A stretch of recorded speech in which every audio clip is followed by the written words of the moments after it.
Good morning, everybody. Thank you for coming. My name is Lindsay. My name is Neel. And we're the authors of Prime to Perform. And we're here to talk to you today about what creates a high-performing culture.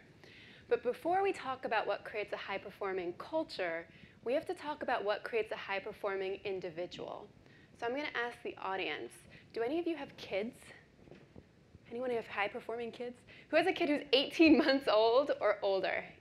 What are they like? Can they walk? Can they talk? Can you describe them a little bit? Active. What else? Other people with kids who've hung, or people who have recently seen an 18-month-old? Yep. What are they like? They are rebellious. Rebellious. Yes. What's that? Is there something else? So they don't follow your directions all the time, right? They don't do exactly what you tell them to do. So I'm going to tell you about an experiment in which they looked at toddlers to see how helpful they were. How helpful you are, or your level of citizenship, is one type of performance that's really important for an organization, right? I'm sure you all want teammates who will help you out when you're overworked or need an extra little help. I'm sure you all have teammates who you want to help out the team rather than just do things for themselves. So here was the experiment. They set up the toddlers in a room. The room went from about me to the podium. And in the middle of the floor was a toddler with a toy. Really fun toy that lit up and made music and sounds. And over here in the corner was a research assistant. She was sitting behind a table doing an activity when occasionally she would drop something off the edge of the table by mistake. They wanted to see if when she dropped that thing, the toddler would leave his toy and go help a stranger by picking up the object. So I'm going to ask you guys to vote. How many of you think that more than 50% of these toddlers helped the stranger? How many thinks less than 50% helped the stranger? All right, we've got a mixed room, child lovers and child haters. Let's see what actually happened. What's that? Realists and idealists. Exactly. Here's the experiment. Let's take a look.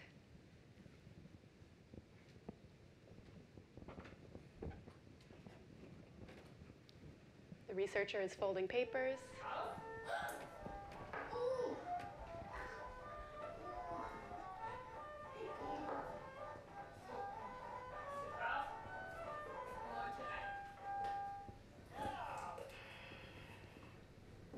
It's adorable, right? This little kid just gets up, goes over and helps this stranger. Now it turns out that half of you were, of course, right. Over 90% of toddlers actually helped. Over 90%, that's huge. But that wasn't actually the point of the experiment. The point was to see if we could make toddlers even more helpful. So how do we make people more helpful? How do we encourage a behavior? There was the control group, where they went through an exercise like this, or one very similar to this, over and over again. The next group was praised. Right? Praise is a really good way to show that you value an activity. The third group received electric shocks. No, I'm just kidding. But you kind of looked like you would enjoy watching that. The third group was rewarded with a toy. That was like a little bonus for a toddler. This is a great way to reinforce an activity that you really like. This is what we do in our organizations, right? So think in your head, how much more helpful was the praise group, and how much more helpful was the reward group than the control? How much of a difference did these things make? Let's take a look. The control group, 89% of them kept helping again and again and again when the researcher dropped an object over the table. Praise group, 81% of them kept helping. That's the reverse of what many of us would expect.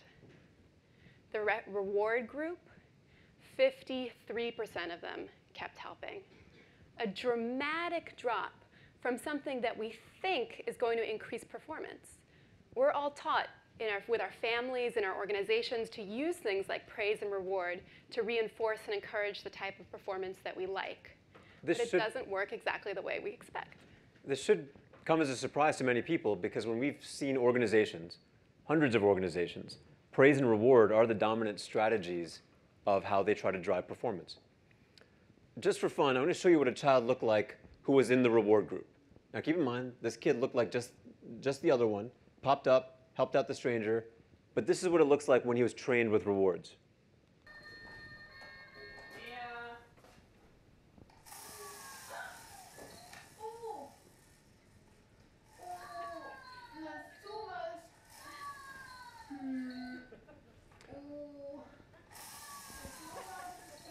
What I love is, as adults, if you're not going to help somebody, you look away. This kid just keeps staring at her. And it goes on for an uncomfortably long period of time. That's child language for you're on your own.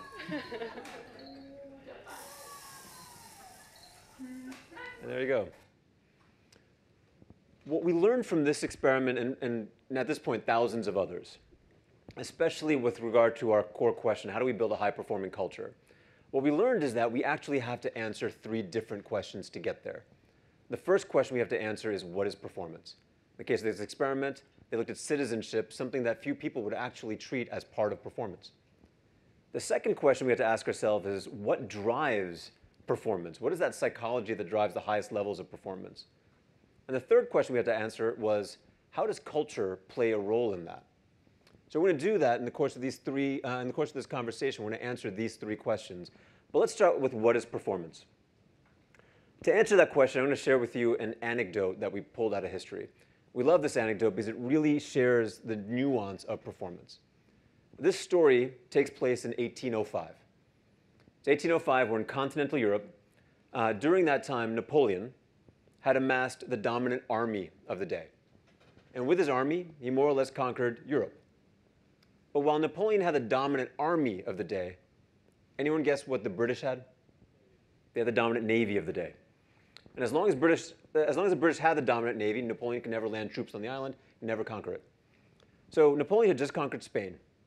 He set his eyes on England.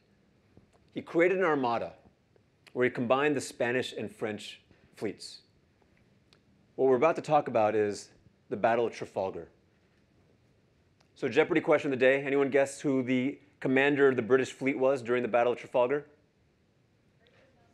Nelson. That's absolutely right. So during the Battle of Trafalgar, 1805, stakes were high. The battle takes place off the coast of Spain. So Nelson and his fleet are not in home territory. Nelson's fleet, 33 ships, total of 2,318 cannon. The Spanish and French, 40 ships, 2,868 cannon. So Nelson is outgunned and outnumbered.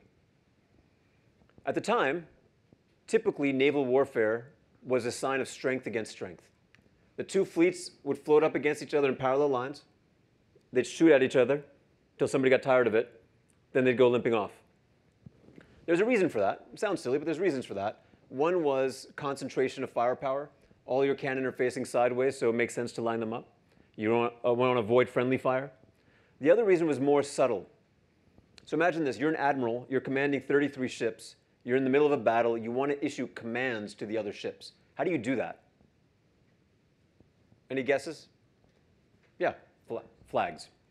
That's why the admiral's ship was called the flagship. And so in order to make sure your whole fleet had line of sight to your flagship, it was just easiest to line them up. That way you knew that everyone could actually see your command structure. Nelson, going into this battle, knew if he was fighting strength against strength, he would lose. Maybe at the best, he could squeak out a draw. More likely, he'd lose. So here's what we did. In the weeks leading up to the battle, he had all the captains of his ships meet on his flagship for dinner every night. In that dinner, part of it was celebrating the camaraderie, the brotherhood. He called them his band of brothers. But part of it was explaining the 2 halves of his strategy. The first half was he was going to, instead of lining up in parallel to the enemy line, his fleet, the red ships, were going to approach the enemy in 2 perpendicular columns. His thought process was, if I do this, I can cut out the bottom third of the enemy's line, and by the time they swing back around, it'll be too late. The other thought process was he was going to point one of the lines straight at the enemy flagship. If he takes out the enemy's command structure, they'll just crumble. Now, this is a high-risk maneuver. While those 2 lines are approaching the enemy line, they're taking fire that they can't return. So Nelson puts his 2 strongest ships at the very front of those columns. One of them was his own ship. Nelson was at the front of one of these columns. That was the tactics of his plan. However, he also said to his captains, after we do this, I can't possibly predict what's going to happen. Who knows? Who knows how this is going to play out once we execute this side of the strategy? So once we do, you have it within your degrees of freedom to figure out what to do next. Essentially, find the enemy ship nearest you and figure it out. That's what he told his captains. Those are the two halves of his plan. So morning of the battle, it looks more or less like this. The tactical side of his plan works exactly like planned. Takes out the enemy flagship in the beginning, cuts the enemy line into three. Now he told his troops before the battle, don't even look at my flagship because I'm not going to issue commands during the battle. It's a good thing he said that because in the opening minutes of the battle he dies. He was on one of the lead ships after all. By the time the smoke settles, the British sink or capture over 20 of the Spanish and French fleet. The British didn't lose a single ship. The victory was so lopsided at a time when people actually thought that the defeat would be lopsided, that this battle was studied ad nauseum because they realized there was more to performance than we really understand. So this scenario and many, many others have taught us that there's actually two types of performance. The first one is what we call tactical performance. And this is how effectively you execute the plan. The other type of performance, however, is adaptive performance. And this is how well you diverge from the plan. One is how well you stick to it. The other is how well you diverge from it. One is how well you do it. The other is how well you don't do it. And these two things are actually opposites. So take three short examples. First, Nelson, what we've just been talking about. In the beginning of the battle, all of the ships follow the plan. They have high tactical performance. Once the battle becomes unpredictable, all of the captains adapt. Think about another example, a business example. Imagine that we were all going to run a customer service center, a call center. And all of us would probably do a pretty good job of setting up the tactical performance. We'd estimate how many calls we were going to come in, how long each service rep should spend on the phone. We'd probably put metrics and dashboards everywhere. But if you start to hammer down on tactical performance too much, you start to kill the adaptive. Have you ever been on the phone where you're talking to a customer service rep and you can tell that they're reading a script to you? And it's really irritating because your problem isn't in their script and you need them to adapt. That's the service center that has doubled down on tactical performance so much that they've killed adaptive performance. Imagine if we were all the board of trustees and we were helping a CEO to do his job. A CEO with good tactical performance would have a strategy and a work plan and goals and metrics. Right? He'd have an estimate of how much earnings per share he would want per quarter. But a CEO that had doubled down on the tactical performance too much would be the type who would be hitting those tactical performance metrics like earnings per share every quarter to such an extent that he was missing out on the adaptive opportunities. When researchers measure executives, most of them say that they would forgo value-creating activities if it was going to hit on their earnings per share numbers because those organizations are so focused on the tactical and not the adaptive. Now, my guess is everyone in this room would do a great job with tactical performance. We all know how to do this. This is machinery and knowledge that has been built over the last 100 years on how to manage a business. But most of that is around tactical performance. How do we drive for predictability? So if that machinery, when overused, destroys adaptive performance, then the next question becomes, what drives adaptive performance? Looking at experiments like the toddlers that you saw earlier and thousands of others, we were actually able to draw a very simple conclusion. Why we work determines how well we work. A person's why is the driver of their adaptive performance. Now, I'm not going to ask you to take my word for it. We're going to prove this to you. But before we prove it to you, I've got to give you a language and a framework to understand the reasons why people do just about anything. This framework we call the motive spectrum. In this framework, it first starts with the realization that a person's motive, the reason for doing something, can come from one of three places. There's the work itself, there's their own identity, their values, their beliefs, and then there are external forces. like your mother-in-law. Lindsay's my wife, so this is our inside joke. When you look at the motives that can be combined with these three ingredients, the first motive you get is what we call the play motive.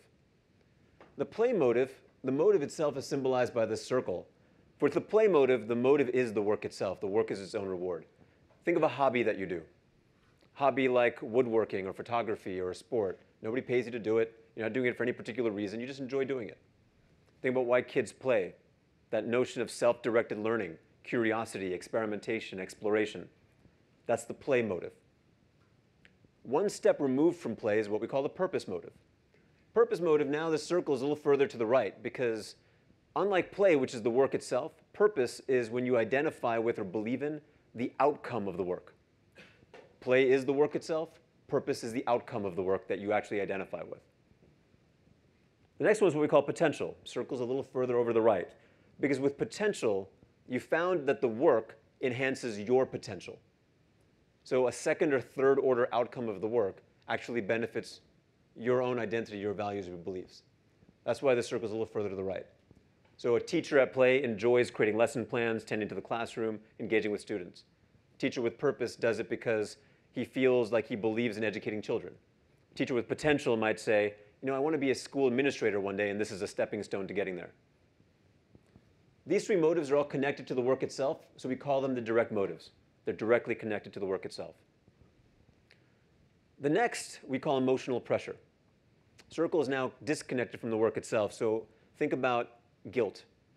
Show of hands here. Anyone ever use guilt to get a loved one to do something?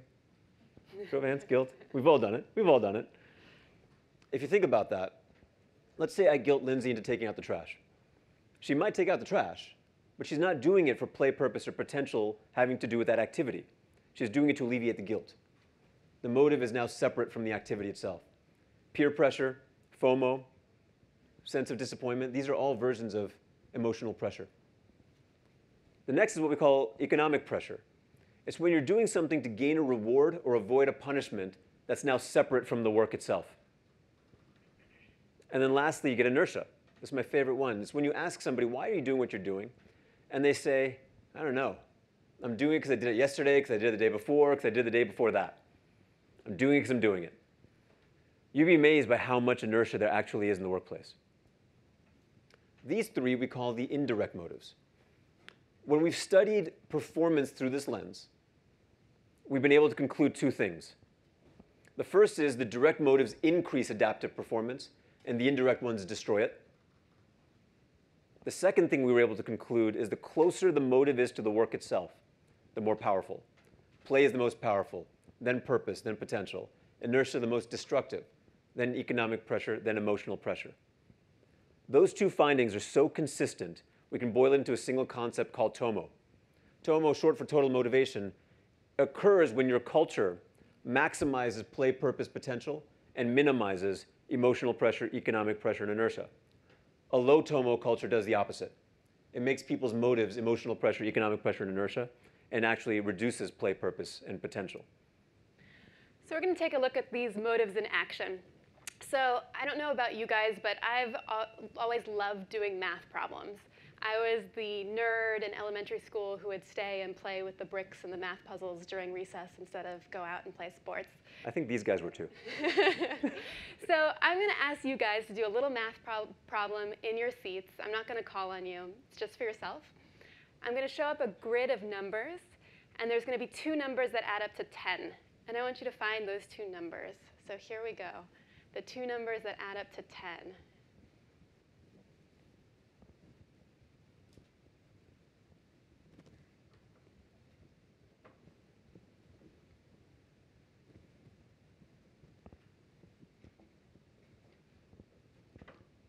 I think some people have. All right, who's got it? Yep. At the back row? Bottom left and bottom right. That's correct. All right. Now, back row person, everybody on the end of every row, can you please stand up? Unfortunately, I'm going to interrupt some lunches. All right. Is not going to volunteer? OK. You're taking his place. All right. So now I'm going to have this row do the same activity, Except I want all of you to not look at the screen. I want you to look at these guys. I want you to watch them. I want you to see who does it fastest. I want to see if they turn red, okay? If you can see they're getting nervous. You guys, when you get the problem, you can sit down. We're going to see who's the last one standing. All right? On your marks, get set, go.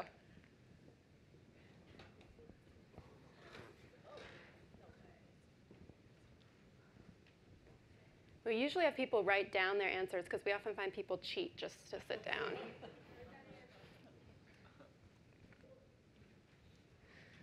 All right, I'm going to let you sit down.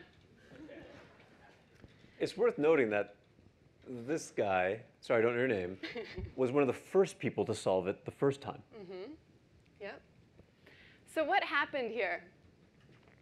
I was shifting their motives. Did any of you feel different the second time around? Were you paying attention to what felt different? More pressure. You're paying attention to the audience a little bit more, right, than the puzzle. You're paying attention to when your neighbor sits down, right? You're asking yourself, why did I come here today? Exactly. Your mind's distracted. You're in two places at once. What we did was we shifted your motives. There's the answer, by the way, if you're interested. We shifted your motives. The first time we did this exercise, I told you about how I loved math and that it was going to be in your seats and you wouldn't have to be called on. So I was really trying to encourage that play motive with, this is math, you do math for fun. The second time around, I really ramped up that emotional pressure and that economic pressure by making everybody watch you. That was the emotional pressure. The economic pressure is I forced you to do it, right? You didn't have a choice. You weren't volunteers. Changing why you're doing something changes your performance. They've done experiments like this with MIT students where at least 25% of the class has a perfect math SAT score. And by changing the TOMO of those students, they've changed their ability to do simple addition. The success of this group of MIT students on simple math puzzles changed by 32%, just with simple changes in their motives, right? That's huge. Imagine a 30% difference in your team's performance. What you see here is what we call a distraction effect. If you take just about any job that exists, there's a component of that job that's tactical performance, where you want consistency, scale. There's a component that is adaptive performance, where you want creativity, problem solving, resilience, citizenship. Every job has these two pieces. If you have somebody with high TOMO, you get both. But in this case, your poor colleagues that we tortured for a few minutes, we reduced their TOMO for the activity. And what you got was the distraction effect. When you ask people who are doing this problem, are you trying to do it? They'd say, usually, I'm trying harder the second time. But they're trying to do the problem, but their ability to actually put their minds to a problem-solving activity decreases. The funny thing is we can actually do worse to people than the distraction effect. So now ask these folks to stand up again. I'm just kidding. I'm not going to do that. They're about to walk out. To illustrate what's worse than the distraction effect, I'll share with you an experiment. Experiment was done by a Harvard professor.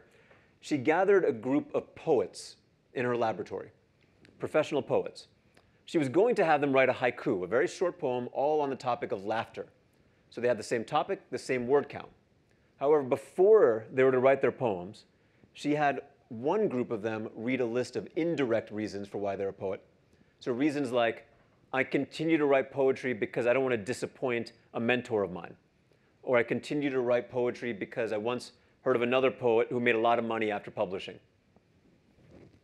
She had another group read a list of direct reasons. For instance, I enjoy playing with words. So these two groups read their two lists, 2-minute exercise, then they wrote their poems, which were independently evaluated for their creativity. Now, creativity, a form of adaptive performance, highly prized in organizations. When she did this experiment, there was a 28% difference in the creativity scores of the group whose TOMO was lowered versus the group whose TOMO was raised. Now think about if 2 minutes of reading a list can cause this kind of difference in creativity, imagine what the whole culture of an organization does. One that makes you think about the play, purpose, and potential of your work versus one that makes you think about the emotional pressure, economic pressure, and inertia of your work. 2 minutes of reading a list does that. Imagine what a whole culture, what you're experiencing every day of your work life, imagine what that does. Now what you have here is what we call the cancellation effect. When somebody's TOMO is reduced even lower, They're still trying the tactical performance, but the adaptive more or less disappears. You ever think to yourself, maybe about your own performance, maybe about a colleague's, and you say, you know, that person's just checking the boxes. They're just checking the boxes. Well, what do we mean by that? That's actually the cancellation effect. They're doing everything that's measured, everything that's managed, everything that's actively asked of them, but all of the adaptive performance has disappeared. They've been canceled out. We can actually do even worse. So I'm going to go back to the 1800s for a story to demonstrate it, to colonial India, the city of Delhi. The city was overrun with cobras, snakes. Right? This is not a British garden snake. When it can stand up, it's a whole new level of scary. And the British government wanted to reduce the cobras. So what did they do? They did what any logical person would do. They put a bounty on the head of every cobra. Every time you brought in a dead cobra, you would get some money. Now, cobras were coming in by the bucket load. It looked like a great success until they discovered that some enterprising locals had started cobra farms. They were breeding cobras in order to bring them in for the bounty. Now, reportedly, when the British government learned of this, they canceled the bounty, and all the farmers let their snakes go. It wasn't even worth killing them. And the cobra population of Delhi was higher at the end of this than it was at the beginning.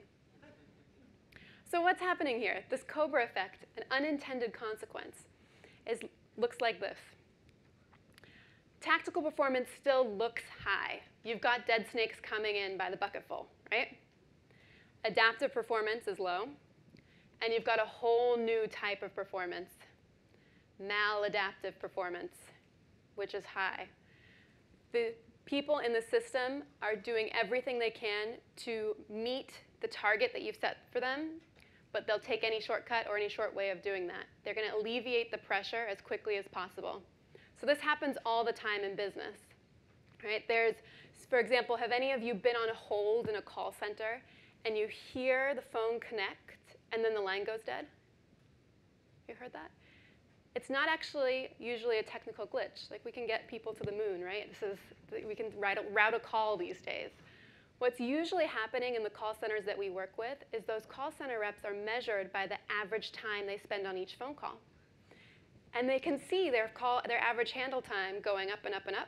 And when it gets too high, they start to pick up, hang up, pick up, hang up, pick up, hang up immediately until their call time goes down. Right? That's a cobra effect in business. Now, you guys as a group have a frame of thinking that very few managers have. Most business leaders we work with only know tactical performance. They only know one column. They don't think about TOMO, essentially what's happening in the vertical axis. They don't know adaptive performance, what's happening in this horizontal axis. And so as a result, in the spirit, the well-intentioned spirit of trying to increase performance, what they usually do is double down on tactical performance through strategies that are low TOMO. So I'll give you an example. This is playing out right now in public education. Public education, unhappy with teacher performance, we say, let's bring the so-called best practices from business to education. Those so-called best practices essentially are, let's double down on tactical performance. What does that look like? Teachers teaching to the test, right? You're going to have standardized testing. The grades in those tests are actually going to determine your bonus. They're going to determine your career path. They're going to determine how much resource you're going to get for your students. The grades in those tests might be shared. I might rank schools. I might rank teachers. All in the spirit of doubling down on tactical performance. Sounds good. In practice and logic of it, sounds good. It's tempting. But you guys now as an audience know, well, what should happen if I did that? Well, I'm going to lower TOMO. I should see distraction, cancellation, and cobra effects. Well, let's take a look. In public education, the distraction effect. The stress levels of teachers have increased 70% since 1985. Think about what the stress levels did to your colleagues who are solving a simple math problem. Imagine if your stress level had increased that much in the course of your day-to-day work. How effective are you going to actually be for an adaptive performance? Cancellation effect. I'm just going to teach you the test. Right? I'm essentially just now checking the boxes. The cobra effect. This is from the Atlanta cheating scandal, where hundreds of teachers were implicated in a cheating scheme where they were erasing student answers on test scores and putting the right answers in. And when asked, when interviewed, these weren't bad people. These were predictable consequences of a system that was driving only tactical performance through strategies that were low TOMO. You'll see it always, and we see it across organizations: distraction, cancellation, and Cobra effects. So you now know about the two types of performance, and you know about TOMO. But we wanted to see if TOMO was actually what was at work out in the wild in real organizations, where the top cultures in the world using TOMO. We're going to take a look. We measured TOMO at 50 major organizations and 20,000 people around the world. But I'm first going to show you how we calculate TOMO so you can understand the results. So when we calculate TOMO, we add up how much play, purpose, and potential somebody feels, and we subtract how much emotional pressure, economic pressure, and inertia somebody feels. Now they've got different weights because of that principle we talked about before, that the closer the motive is to the work itself, the more powerful it is. Play is about twice as powerful when it relates to performance compared to purpose, and so on. The way we measure how much each of these feel is using a survey question, asking people, why do you work? Why do you continue to work at your current job? If people say that they continue to work at their current job because the work itself is fun, for example, that's play. They do that on a 7-point scale on a survey. We can come up with one number that's TOMO. So we looked at TOMO and its connection to one type of adaptive performance, which is customer experience. Customer experience, customer satisfaction, is an incredibly adaptive type of performance. You have to adapt to each and every customer's needs. So we're going to look at customer satisfaction in an industry that's known for it, the airline industry. That's going to be our y-axis. The x-axis is the TOMO of the people that work at these companies. Why they continue to work. Not how happy they are, not how engaged they are, not how satisfied they are, but why they continue to work. That's what TOMO represents. Any guesses on who's the highest TOMO airline? Southwest. Let's see. Lowest TOMO airline? United. American. Delta. Southwest. It's almost a straight line relationship between how much TOMO somebody felt and the customer experience that organization produced.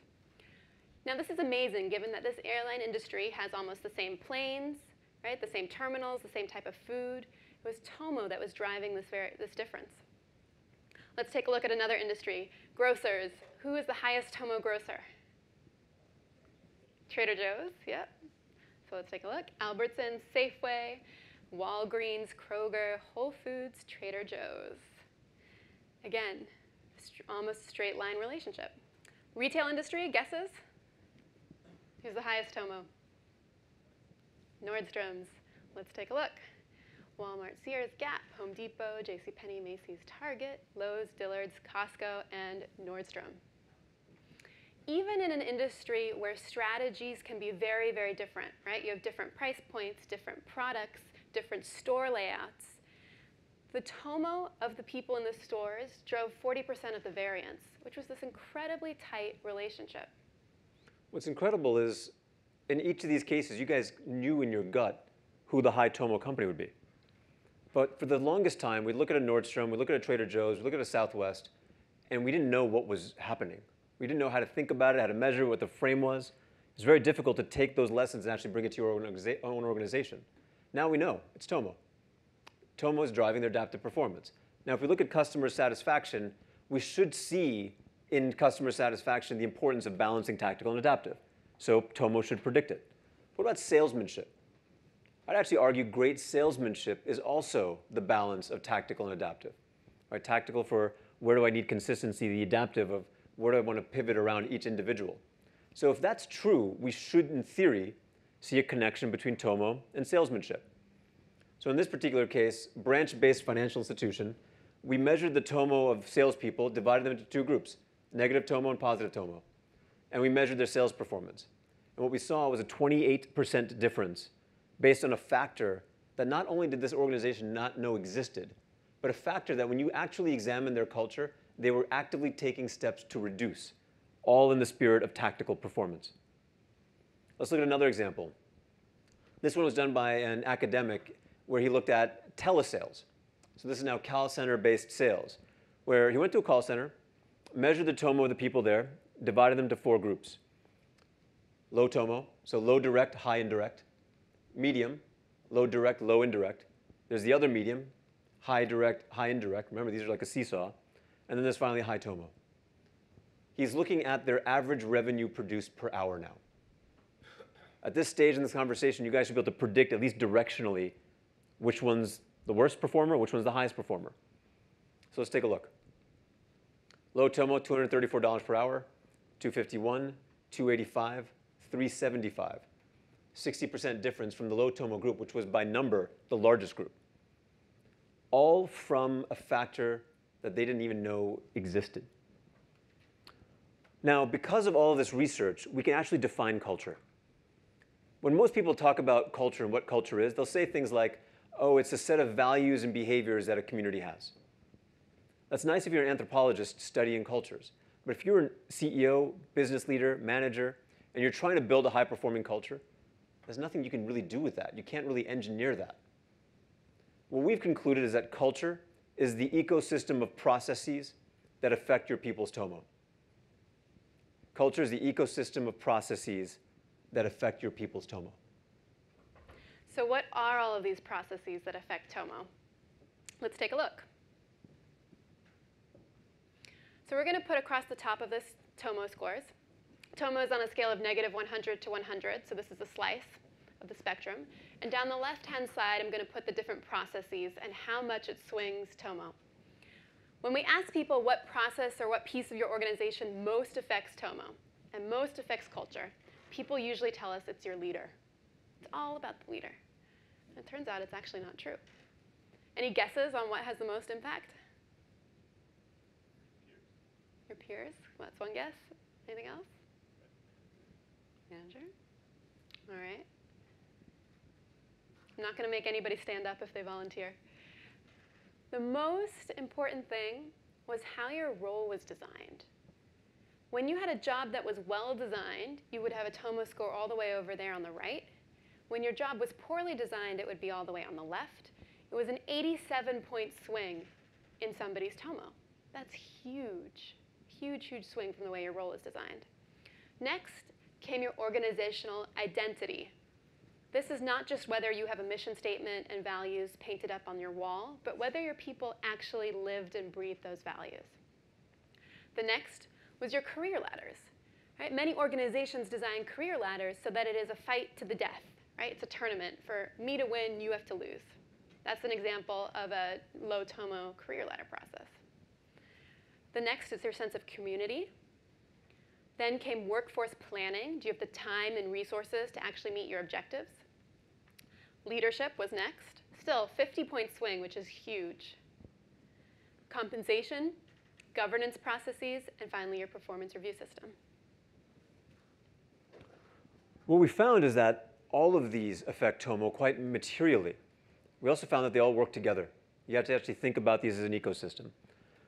But we want to wrap up with leadership. You guys, as individual leaders in your organization, how do you want to think about this?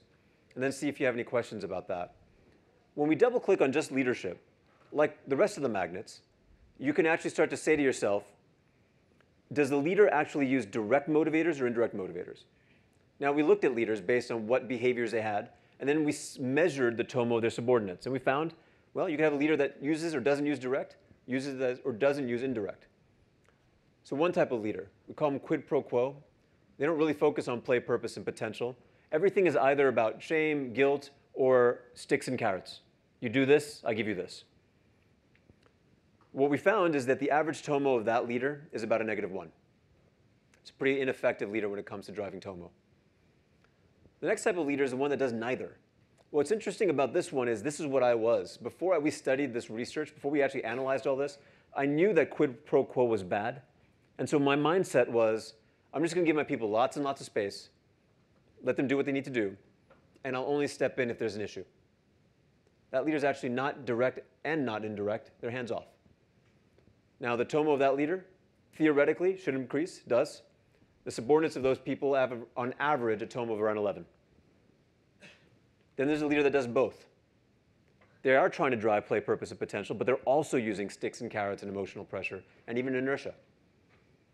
Theory suggests that these two should wash each other out. Remember the seesaw. Call this leader the enthusiast. Their subordinates have an average tome of about 14. Pretty close to 11. I'd argue rounding error pretty much the same. Then, of course, you have the leader that's only using the direct motives. They're constantly thinking about, how do I make the work itself play? This isn't about the video game machine in the break room. It's not about the ping pong table. It's about, how do I make the work itself play? How do I create purpose for you in that work? How do I make it feel potential? And I'm going to minimize emotional pressure, economic pressure, and inertia. That leader, we call them the fire starter, and that subordinate has on average a tome of about 38. So a fairly large increase. Interestingly, leadership behaviors drive TOMO as predicted by theory.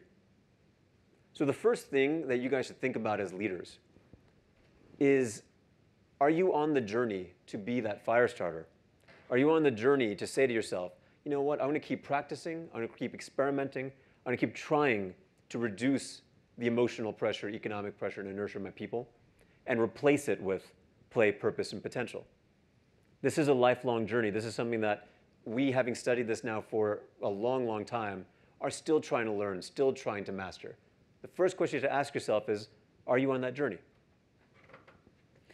What can you do in the shorter term? 3 things. First is start to use the language of adaptive performance and TOMO with your team so that your whole team can be involved in creating a high-performing culture. Once you start to talk about it, you can start to address the areas where your culture might be weak. The second is to actually measure the TOMO of your people. It's very easy. It's 6 very simple questions. They're in Prime to Perform, the book. They're also on primetoperform.com, where you can send a quiz to your team, and it'll come back with an anonymous report of which motives are strong and which are weak, and help you facilitate a discussion with your team on how to increase their performance. The third thing is to hold a weekly reflection huddle. This is a way to kickstart your conversations about play, purpose, and potential. We hold weekly reflection huddles in our firm and many of the organizations we work with, and it has 3 questions. Everybody gets together and answers those 3 questions once a week. The first question is, what did you learn this week? And that's to inspire play. Remember, play is that learning, experimentation, curiosity. So what did you learn this week? The second question is, what impact did you have this week? This is to inspire that purpose motive. And the third is, what do you want to learn next week? And that's, again, to inspire your play for the upcoming week. 3 simple questions. We're going to turn it over to questions in a minute. This is the 1-hour version of a workshop that we normally do in 4 hours. So there's lots more science, data, sort of thoughts about how do you become a high TOMO leader, how do you build high TOMO systems in here. But for now, I'm going to turn it over for questions. I think we've got about 10, 15 minutes.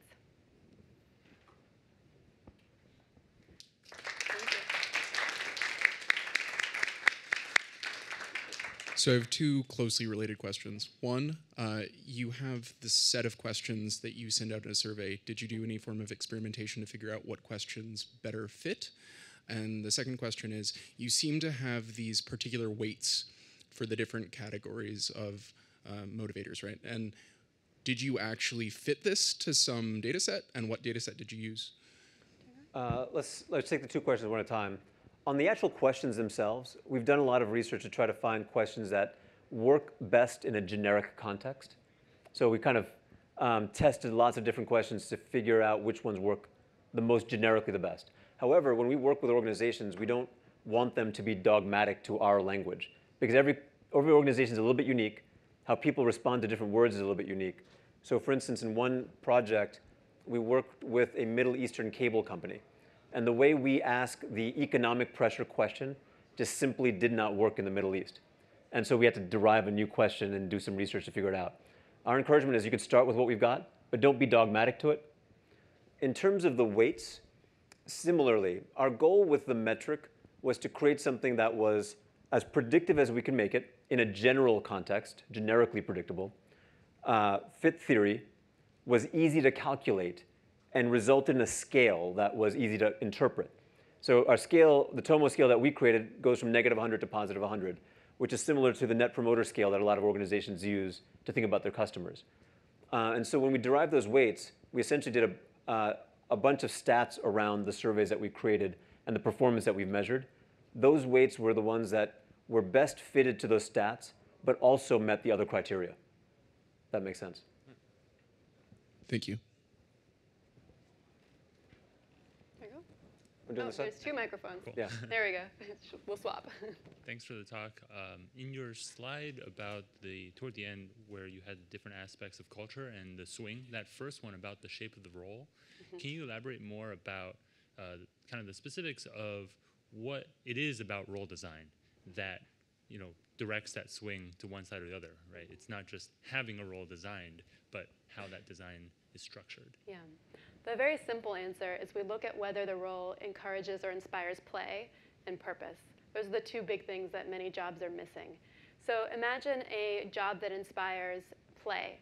It would enable you to see whether what you're doing is working, come up with new ideas about how to improve it, test those ideas, and see the impact of it. Right? It enables curiosity and experimentation.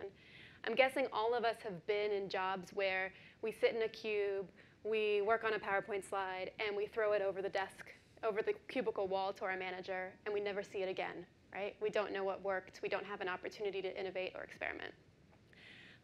When you don't have purpose in your job, it's usually because you can't see the impact of your work.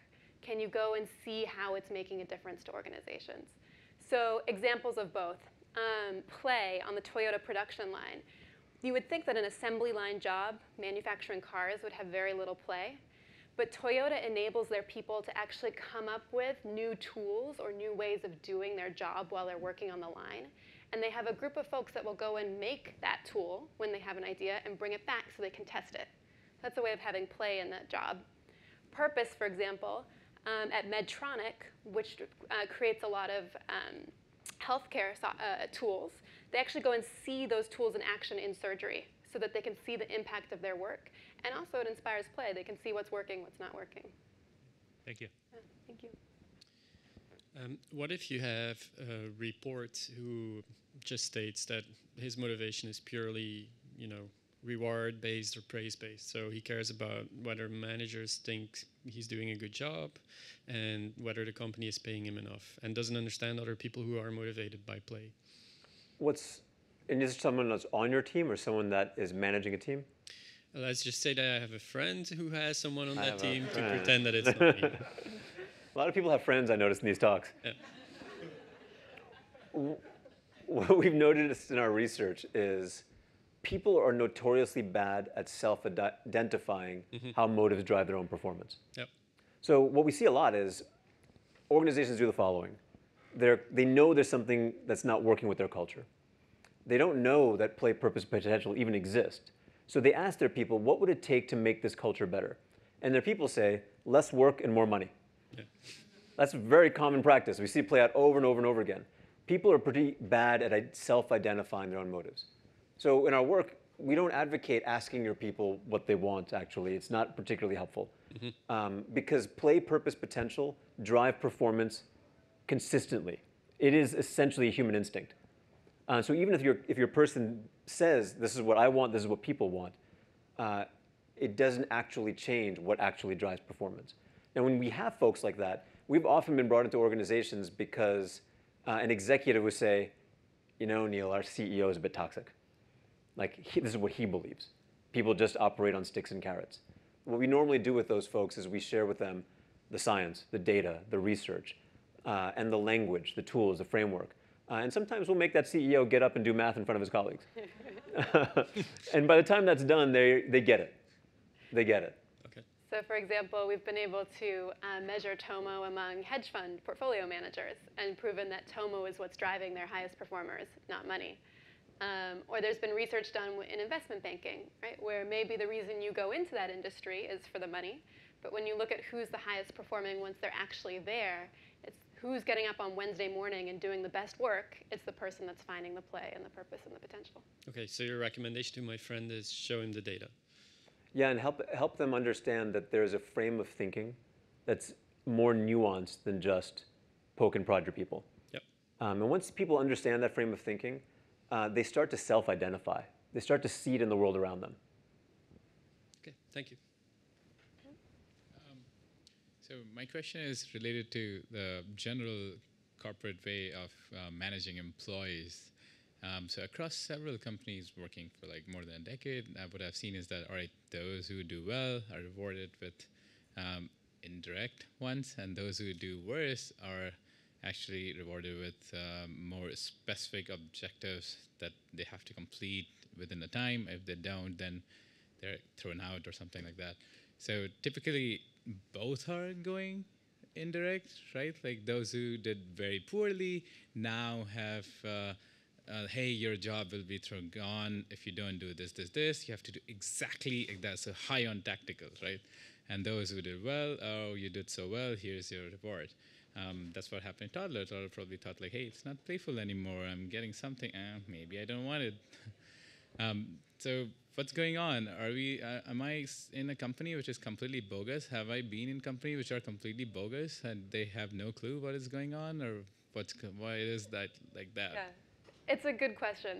So money or paying people is not intrinsically a bad thing or intrinsically a good thing. It matters if your bonus or those rewards are changing the reason why you're working.